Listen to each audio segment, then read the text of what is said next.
If you caught our show on the Chernobyl nuclear disaster, you'll know all about what happened on April 25, 1986, and how it shook the world.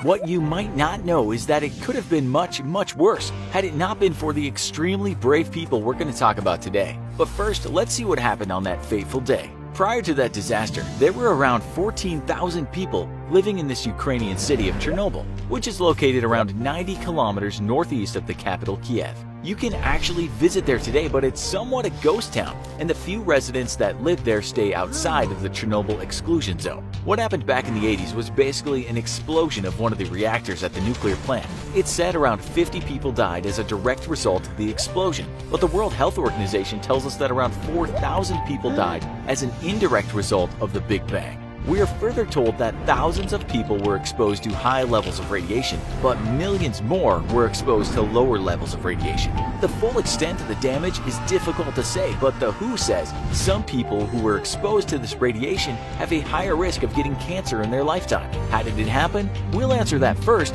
and then get around to the question of what could have happened if it weren't for our exceptionally valiant trio of heroes, sometimes called the Suicide Squad. We could basically say human error, but as with many disasters, there have been what you might call a perfect storm of things that went wrong. We'll summarize here, as we've done a show on this already. The World Nuclear Association explains that workers at Chernobyl Reactor 4 were doing tests, and to cut a long story short, the power of the reactor plummeted, and so workers tried to increase the power. Then there was a power surge, and all hell was about to break loose. There was a lot of steam, and a huge amount of pressure was building up inside one of the reactors. This eventually blew off a 1,000-ton lid on the reactor, causing radiation to leak while air got into the reactor, which caused a fire, a very big fire. A second explosion ensued when hydrogen was formed by hot water steam contacting zirconium. This was even bigger than the first explosion. Now there was debris flying around, fires breaking out, dust so thick it was hard to see, an electricity blackout, and no working phone lines. It was mayhem.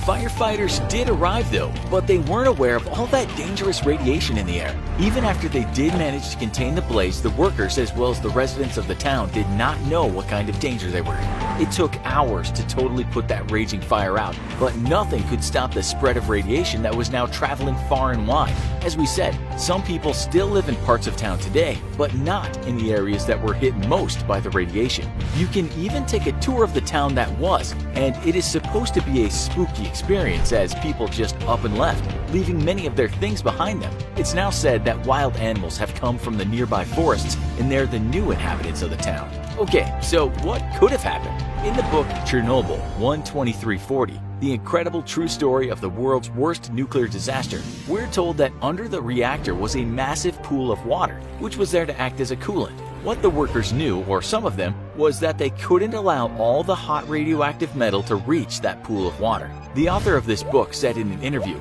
if that happened, it would have triggered a second steam explosion that would have done unimaginable damage and destroyed the entire power station, including the 3 other reactors. He goes as far as to say that such a blast could have denuded Europe of about half of its citizens and would have left part of the continent uninhabitable for many thousands of years due to radiation. He is not alone either in saying that. A former Soviet physicist called Vasily Nestorenko said this: "Our experts studied the possibility and concluded that the explosion would have had a force of 3 to 5 megatons. Minsk, which is 320 kilometers from Chernobyl, would have been razed and Europe rendered uninhabitable." This is where the Suicide Squad comes in. These guys knew that they had to drain the pool, but there was a problem in that the basement was flooded and they couldn't get to the valves to drain it. One story goes that the 3 men on the scene, 2 plant staff and 1 soldier, decided to man up and don wetsuits and swim through the water to get to these valves. It said they had a light, but when their lamp failed to work, they were in total darkness. They were told that this mission was likely a suicide mission, because if they didn't drown, they were probably going to die from such a huge amount of radiation exposure. Yep, it sounds like a Hollywood movie, and we can imagine a tear-jerking crescendo as these brave guys swim in darkness, and there are ample cuts to their distraught wives and wailing children. But this ain't Hollywood. This is real life. While there may have been cheers as those men managed to open the valves and drain the pool, if there was an extended version of the film, it would include 3 men then dying slowly in a hospital from acute radiation syndrome. This is often abbreviated as ARS. Now the movie cuts to 3 guys vomiting all the time, having seizures, terrible headaches, feeling dizzy, perhaps experiencing necrosis of the skin, and ultimately dying a really horrible death. This, we might say, is not so much Hollywood but grim European realism.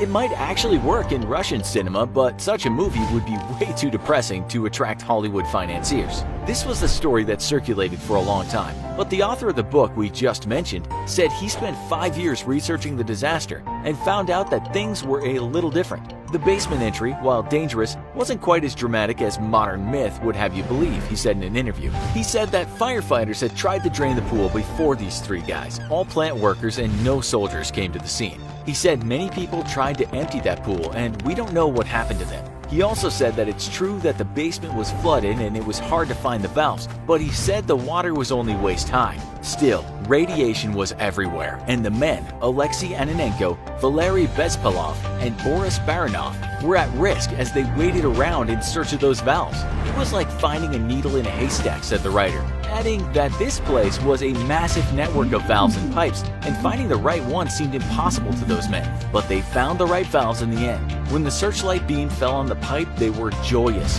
one of the men later said in an interview with the Soviet media. The pipe led to the valves, he added, and it was a job well done. They then turned the valves and they'd heard the rush of water being emptied from the tank. It said that there was about 5 million gallons of water, which is well over 18 million liters. Then, it did get a bit Hollywood, we're told, as when the men got back to the rest of the people waiting for them to finish their mission, there was a lot of hooting and hugs.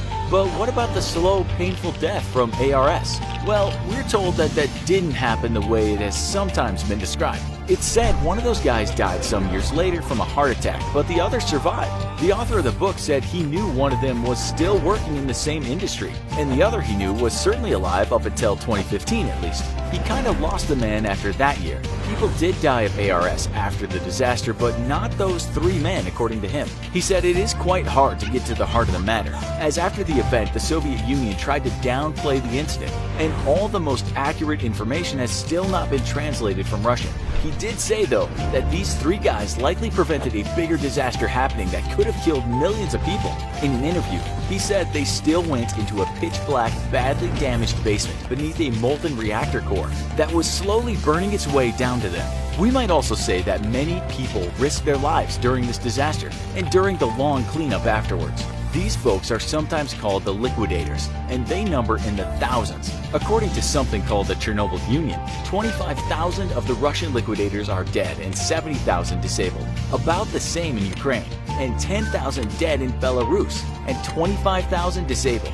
We might add, though, that the number of people said to have gotten sick or died because of exposure to large amounts of radiation is a very controversial topic, and many reports differ. Studies have also shown that the millions of people exposed to smaller amounts of radiation should not be at a higher risk of cancer, except perhaps thyroid cancer. We can say with assurance, though, that a lot of brave people put their lives at risk. In an interview, one of the liquidators said he knew the risks, but he just had to do his job. "I'm worried for the future," he said. "I get my blood checked twice a month. I go through the scanners 4 times a day. But the pay is good and someone has to do this." We're told that the areas most exposed to large amounts of radiation won't be safe to live for 20,000 years. What do you think about this story? Would you have gone down there to find those valves? Tell us in the comments. Also, be sure to check out our other video, What Caused the Catastrophic Nuclear Accident in Chernobyl? Thanks for watching, and as always, don't forget to like, share, and subscribe. See you next time.